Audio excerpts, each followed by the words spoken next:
12 जून 2025 भारत के इतिहास में सबसे बड़ी विमान दुर्घटना होती है। एयर इंडिया का विमान AI-171 242 पैसेंजर और 10 क्रू मेंबर के साथ अहमदाबाद से लंदन के लिए टेक ऑफ करता है। टेक ऑफ करने के 2 मिनट बाद ही ये प्लेन क्रैश हो जाता है, जिसमें 10 क्रू मेंबर के साथ 241 पैसेंजर की मौत हो जाती है। केवल एक पैसेंजर बचता है, जिसकी सीट एग्जिट गेट के पास होती है। ये प्लेन जिस बिल्डिंग पर गिरता है वो बीजे मेडिकल कॉलेज का हॉस्टल का मेस था, जहाँ इंटर्न डॉक्टर बैठकर लंच करते रहते हैं। विमान के क्रैश होते ही तेजी से ब्लास्ट होता है, जिसमें कई रहवासी और इंटर्न डॉक्टर की मौत हो जाती है। अब ये सवाल आता है, ये क्रैश क्यों हुआ? क्या इसमें टेक्निकल इशू था?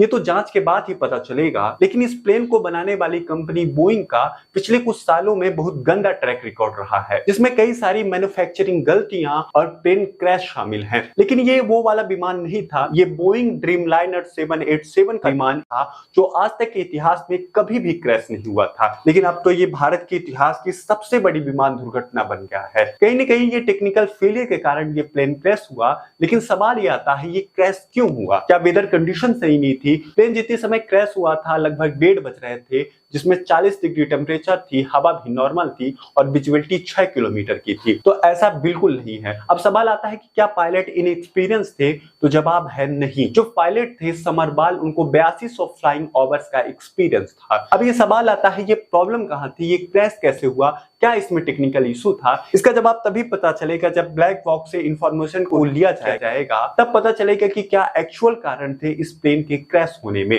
लेकिन ये दुर्घटना भारत के इतिहास की सबसे बड़ी दुर्घटना थी, जो एयर इंडिया और बोइंग पर कई सवाल खड़े कर रहे हैं, जो बिल्कुल सही है।